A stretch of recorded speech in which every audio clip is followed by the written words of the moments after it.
வணக்கம் நண்பர்களே, வாழ்க வளமுடன் நலமுடன் வாழ்க வையகம். நம்மளுடைய இன்றொரு தகவல் சுதாமா யூடியூப் சேனலில் மார்கழியோட தொடர் பதிவுகளை பார்த்துக்கிட்டு இருக்கோம். தொடர்ந்து திருப்பாவை திருவம்பாவை சிறப்பு தகவல்கள் ஒவ்வொரு நாளும் பெருமாள் சம்பந்தப்பட்ட அனைத்து தகவலும் நம்மளுடைய இன்றொரு தகவல் சுதாமா யூடியூப் சேனலில் பார்த்துக்கிட்டு இருக்கோம். இது வரைக்கும் நம்ம போட்ட பதிவு எல்லாருமே பார்த்துக்கிட்டு இருக்கீங்க. நிறைய கமெண்ட்ஸ் வருது, ரொம்ப சந்தோஷம். நன்றி, வணக்கம், வாழ்த்துக்கள். உங்களோட ஆதரவு இல்லைன்னா இது இந்த அளவுக்கு போகிறதுக்கு வாய்ப்பே இல்லை. ஸோ இந்த மார்கழி மாதத்துக்கு உண்டான அனைத்து தகவல்களையும் கொடுத்துக்கிட்டு இருக்கோம். வழிபாடு, அனுமன் ஜெயந்தி கொடுத்துருக்கோம், வைகுண்ட ஏகாதசி போட்டிருக்கோம். அதோடு சேர்ந்து ஒவ்வொரு சிறப்பு தகவல்களும் ஆழ்வார்களை பற்றின வரலாறும் நம்ம சிந்தனை பண்ணிகிட்டு இருக்கோம். அவங்க பாடின வாசகங்களை பற்றியும் நாம் தொடர்ந்து பார்த்துக்கிட்டு தான் இருக்கோம். எல்லாருமே அதுக்குண்டான நல்ல ரெஸ்பான்ஸ் இருக்குது. எனக்கு ரொம்ப சந்தோஷம். ஏன்னா என்னோடய டைமிங்ஸில் முடியுதோ இல்லையோ எப்படியாவது அந்த பதிவை நான் கொடுக்கணும் அப்படின்ற ஒரு நினப்பிலேயே நான் எவ்வளோ லேட் நைட் ஆனாலும் நான் அதை போடாமல், நான் பதிவு போடாமல் தூங்குறதில்ல.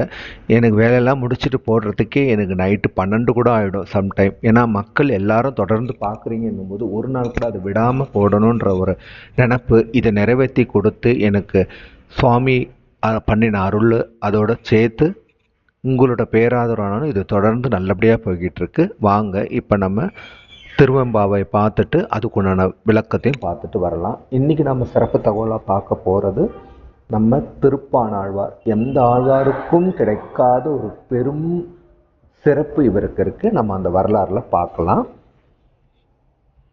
பாடலை பார்த்துட்டு கருத்தையும் பார்க்கலாம்.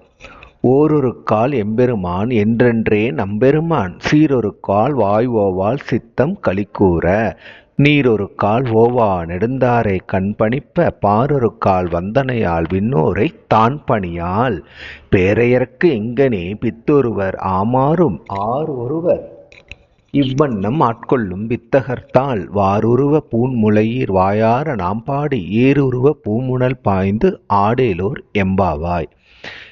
இதில் எப்படி அவர் சொல்கிறாருன்னா, மாணிக்க வாசகர் ஓரொரு கால் எம்பெருமான் என்றென்றே நம்பெருமான், அதாவது உலகத்தில் சிவன் தான் என்னோட தெய்வம், சிவம், அவ்வளோதான். அவரை தான் நான் பாடி தொழுவேன். வேற யாரையும் நான் பாடி தொழ மாட்டேன். யார்?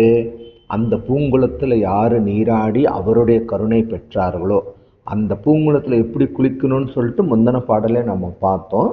இதுலேயும் சொல்கிறா பாருங்க, பேருக்கு நாமத்தை சொல்லி வாய் சீரொருகால் வாய் ஓவால்னா பேருக்கு நாமத்தை சொல்லாமல் சித்தம் களிக்கூற உள்ளம் உணர்ந்து, அதாவது நம்ம அதை உணர்ச்சி பெருக உள்ளம் மகிழ ஒரு நாமத்தை சொன்னாதான் அதுக்குண்டான பலன் கிடைக்கும். கடமைக்கு நாமம் சொல்கிறதோ கடமைக்கு வழிபாடு பண்ணுறதோ கண்டிப்பாக பலன் தராது. அதை அடுத்து எப்படி சொல்கிறாரு பாருங்க. அப்படி சொன்னவங்க எப்படி இருக்காரா? நீரருக்கால் ஓவா நெடுந்தாரை கண்பணிப்ப விண்ணோரை தான் பணியார். அவர் சிவத்தை தவிர விண்ணோர்கள் தேவாதி தேவர்கள் எவ்வளவு வரம் பெற்றவர்கள் வந்தாலும் தாழ் பணிய மாட்டார்கள். ஒன்லி சிவத்தை மட்டும்தான் பணிவார்கள். அவங்க எப்படி இருப்பாங்கன்னு அடுத்த லைனில் சொல்கிறாரு பாருங்க. பித்தொருவர் ஆமாறும் ஆரொருவர் இவ்வண்ணம் ஆட்கொள்ளும் வித்தகர்த்தால். அவரை இறைவன் சாதாரணமாக ஆட்கொள்ள மாட்டார். முதல்ல துன்பத்தை தருவார். அந்த துன்பத்தில் நம்ம வைராகியத்தை பார்ப்பார். நாம் எந்த அளவுக்கு வழிபாடு பண்ணுறோன்னு பார்ப்பார். நாம் அவர் மேலே எவ்வளோ பைத்தியமாக இருந்தால் அதை தொடர்ந்து எவ்வளோ பிரச்சனைகள் கொடுத்தாலும் எப்படி பண்ணுறோங்கிறத அவர் பார்த்துட்டு எப்போ ஆட்கொள்வார்? வாருருவ பூன்முலையீர் வாயார நாம் பாடி. நாம் அவரை தொடர்ந்து என்னதான் நீ உன்னை விட்டு நான் எங்கேயும் போக மாட்டேன்றதவங்க எப்படி உருவப்படுத்துகிற ஏறு உருவம்னா நம்ம அந்த விவசாயத்துக்கு பயன்படுத்தக்கூடிய கலப்பை.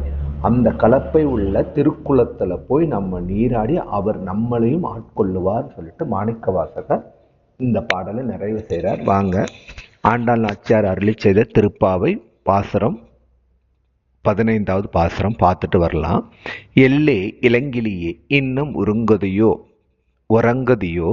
சில்லென்று அழையேன் மின் நங்கையீர் போதருகின்றேன் வல்லை உன் கட்டுரைகள் பண்டே உன் வாயறிதும் வள்ளீர்கள் நீங்களே நானே தான் ஆயிடுக ஒல்லை நீ போதாதாய் உனக்கென்ன வேறுடையாய் எல்லோரும் போந்தாரோ போந்தார் போந்து எண்ணிக்கொள் வல்லானை கொன்றானை மாற்றாரை மாற்றழிக்க வல்லானை மாயனை பாடேலோர் எம்பாவாய்.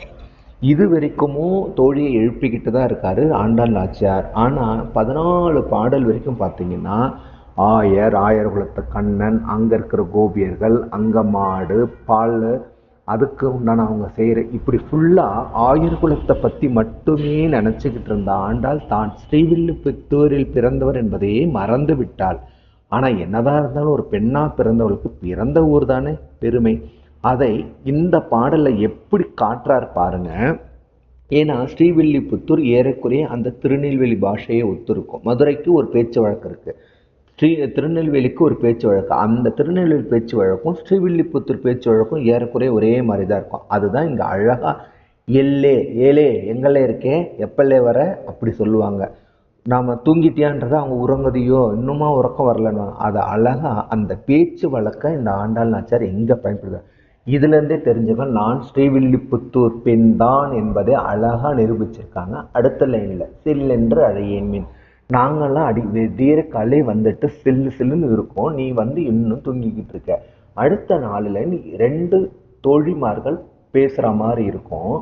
வல்லை உன் கட்டுரைகள் பண்டே உன் வாயறிதோ, நீ என்னெல்லாம் பேச்சு பேசுன அன்னைக்கு, நான் இப்படி பண்ணுவேன் அப்படி பண்ணுவேன், நீங்கள்லாம் வந்துட்டீங்கன்னா உங்களுக்கு முன்னாடி ரெடி ஆகிடுவேன் அப்படின்லாம் சொன்னேன். ஆனால் நீ ஒன்றும் பண்ணல. உடனே அந்த தோழிமார் யார், தூங்குறவங்க வள்ளீர்கள் நீங்களே, ஆமாம் எனக்கு பேச தெரியாது, நான் பேசுறதெல்லாம் தப்பு தான், நீங்கள் தான் வல்லவர்கள், நீங்களே வச்சுக்குங்க, நீங்களே தான் ஆயிடுங்க, நீயே வச்சுக்க, என்னால் முடியாது. திரும்பி அந்த தூங்குறவங்களே கேட்குறாங்க, ஒல்லை நீ போதாய் உனக்கென்ன வேறுடைய எல்லோரும் போந்தார், நீ சொல்லிட்டு போயிடுவ, ஆனால் நான் வந்து பார்த்தா யாரும் இருக்க மாட்டீங்க.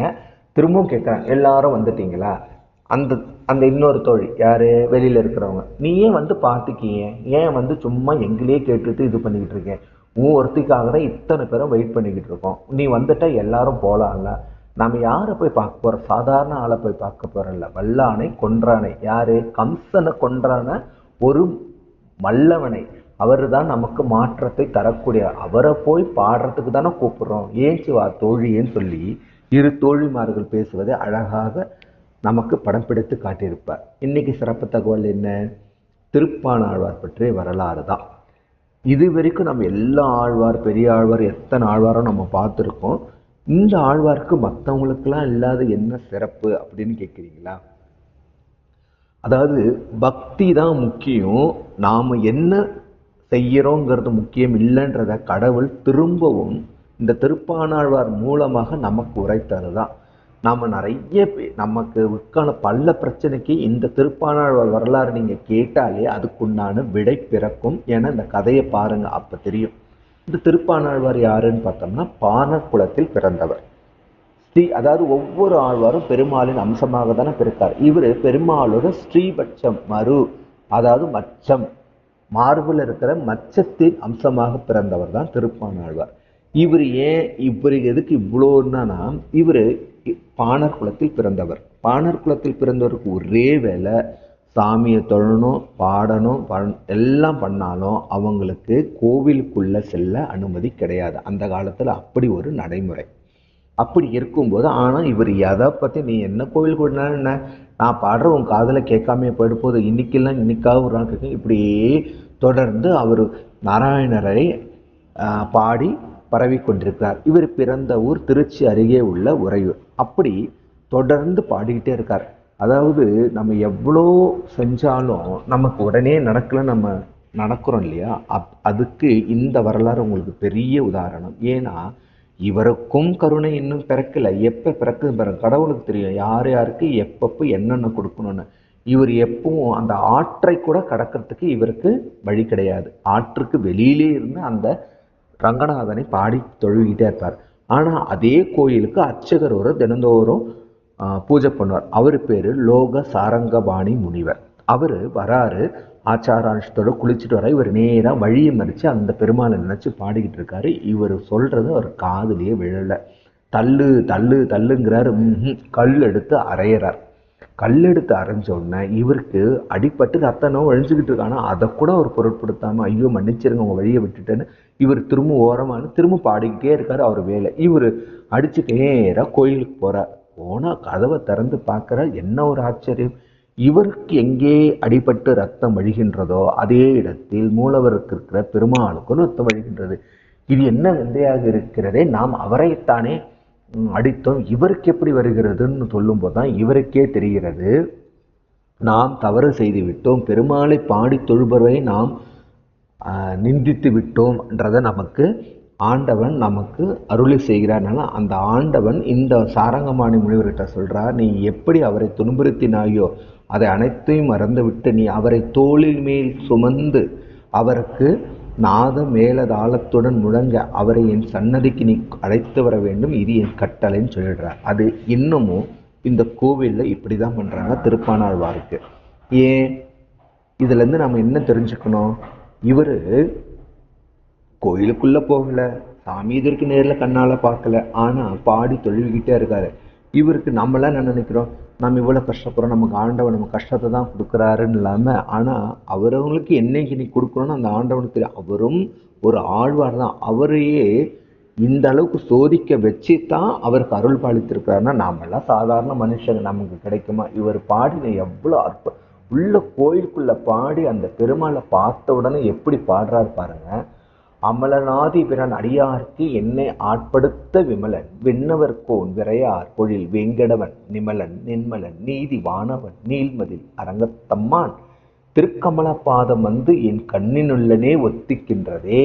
எவ்வளோ அழகா பாடுறா பாருங்க, தலை முதல் கால் வரை அப்படியே வர்ணிச்சு பாடுறாரு பார்த்துங்க. ஆனால் இவர் பாடின பாசுரம் மொத்தமே 10. மற்ற ஆழ்வார்கள்லாம் ஆயிரக்கணக்கில் பாடியிருக்காங்க, ஆனால் இவர் 10 பாசுரம் தான் பாடியிருக்கார். ஆனால் பெருமான் மற்றவங்களுக்கெல்லாம் கொடுக்காத ஒரு இது, அவங்க போய் தரிசனம் பண்ணி 1000 பாசுரங்களை பாடி பல பிரச்சனைகளுக்கு நடுவில் தான் தரிசனம் பண்ணாங்க. இவருக்கு தரிசனம் எப்படி கொடுத்துருக்காரு பாருங்க. நான் அவரை தரிசனம் செய்ய வேண்டும், பெருமாள் இந்த திருப்பானாழ்வார் தரிசனம் நீ அவரை என் கோவிலுக்கு அழைத்து வா சொன்ன பெருமை யாருக்கு கிடைக்கும்? திருப்பானாழ்வாரை தவிர. இதுலேருந்து நமக்கு என்ன தெரியுது? நம்ம பக்தி கரெக்டாக இருந்து, நம்ம ஒழுக்கமாக இருந்து, நாம் செய்ய வேண்டிய வேலைகளை கரெக்டாக செஞ்சு பண்ணோம்னா கண்டிப்பாக அந்த ஆண்டவன் மனமிறங்கி நமக்குண்டான நேரத்தில் கண்டிப்பாக அருள்வான்றது இந்த வரலாறு கேட்ட எல்லாருக்கும் இப்போ புரிஞ்சிருக்கும்னு நினைக்கிறேன். என்னடா நமக்கு கஷ்டமே தரான்னு நினைக்கிறீங்களா? கண்டிப்பாக அவருக்கு தெரியும் நமக்கு எப்போ என்ன கொடுக்கணும், கண்டிப்பாக கொடுப்பார். நாம் என்ன வேண்டி விரும்பி நம்ம இந்த மார்கழி மாதத்தில் இந்த பாவை பாசுரங்களை தொழுவிட்டுருக்குமோ கண்டிப்பாக அது நடந்தே தீரும். அனைத்தும் நல்லதாகவே நடக்கும். இந்த நல்ல பதிவை நம்ம உற்றாருன்னா உங்கள் ஃப்ரெண்ட்ஸுக்கெல்லாம் ஷேர் பண்ணுங்கள். இது வரைக்கும் நம்ம சேனலை சப்ஸ்கிரைபே பண்ணலையா? சப்ஸ்கிரைப் பண்ணிக்கோங்க. கண்டிப்பாக உங்களுக்கு உண்டானது நல்லதே நடக்கும். நன்றி, வணக்கம்.